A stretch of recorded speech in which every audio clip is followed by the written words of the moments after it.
आते हैं जी कि एक किस्सा सुनाते हैं कि बादशाह हारून रशीद सी अब्बासी खलीफा सी, बड़ा अरसा उन्हें हुकूमत की, बड़ा नेक बादशाह सी। 3 बरे-आज़मां ते उहदी हुकूमत सी, यानी एशिया, अफ्रीका, यूरोप। और उहदे बारे वो कहंदा हुंदा सी, जदों कोई बद्दल वेखदा सी तां आंदा सी ए बद्दल जिथे मर्जी बरस, तेरा टैक्स साडे कोल ही आउणा है। इन्नी हुकूमत सी उहदी। अल्लाह दी शान उहदे दौर च कैद पै गया, और कैद इंज दा पिया कि हज़ारां बंदे मर गए, जानवर तक मर गए। और कित्थे वो इन्नी उहदी हुकूमत सी, समरकंद तो लैके बगदाद तक, ते कूफे तो लैके मराकश तक पूरी दुनिया वो कवर कर रहा सी। वो बड़ा परेशान सी। एक दिन राती लेटिया परेशान, तो अपने वज़ीर, उहदा वज़ीर सी याह्या बिन खालिद, उहदा उस्ताद भी सी, और उन्हें उहदी सारी ट्रेनिंग की सी, वज़ीर आज़म भी सी। उन्हें कहंदा याह्या बड़ा परेशान है, नींदर भी नहीं पैंदी पई, कोई गल सुना। वो समझ गया कि अस परेशानी इहनूं किहड़ी है।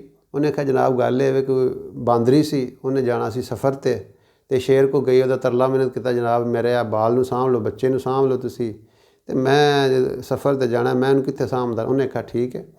वो उहदे हवाले करके आपूं टुर गई। वो बादशाह दे कांड ते बह जे, शाम नूं सुबह बह जाए, ते ਉਹਦੇ ਨਾਲ अपना काम काज करे, उत्ते पै खेडे पिया।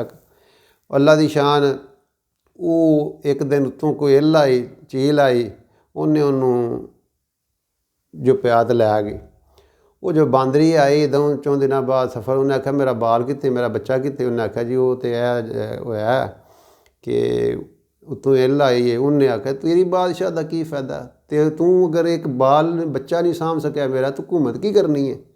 उन्हें बड़ा समझाया, कर्म वाली ये गल है वे, मैं मतलब कि की करदा, अगर कोई ज़मीनी आफत, ज़मीनी मुसीबत आउंदी, कोई बला, उन्होंने तो मैं डक लैंदा, लेकिन वो आई बला, आसमानां तो बला आई, वो लै गई हुण मेरे को।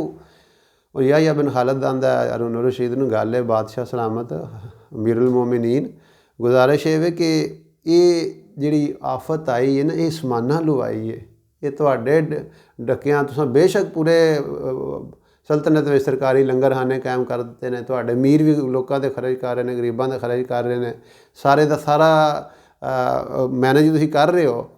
लेकिन ये समानी मुसीबत है, ये समानी मुसीबतों हल दा एक ही है कि तुसीं बादशाह बन के अल्लाह अगे ना पेश हो, फ़कीर बन के पेश हो जाओ, और अल्लाह अगे सिर सुट दो, सजदा करो।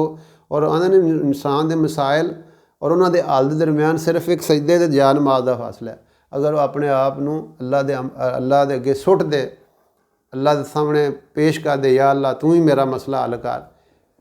ज़मीनी आफतां जिहड़ियां ने, दुनियावी तकलीफां, वो तो अगर तुसी अपना वसाइल का सही इस्तेमाल करते हो, अगर तुहाडी टीम ठीक है, अगर तुहाडा इखलास है, तो तुसी उहदे ते कवर कर लो। लेकिन आसमानी जिहड़ी मुसीबत हुंदी, उहदे नाल हुण ते इटली दे वज़ीर आज़म भी क्या है जनाब, नहीं वो कह रहे, बयान उहदा आया, उन्हें आख्या जी असी अपना टिल ला भी, हुण अल्लाह की दुआ है कि वो ही साडी ये मुसीबत टाले, वो ही साडी ये परेशानी कड्ढे।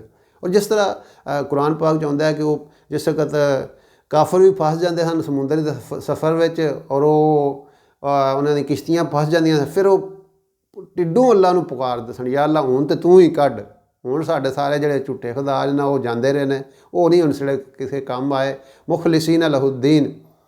और जदों ही वो मुसीबत वज़ा मस्सहु सर्रु फज़ू दुआ इन रईज़, कुरान च होंदा है कि इंसान तो जदों ही मुसीबत आ जाती है ना, फिर टिड्डों पुकार अल्लाह, फिर बड़ियां लम्मियां दुआवां करदे। सो गल है बादशाह सलामत है कि तुसी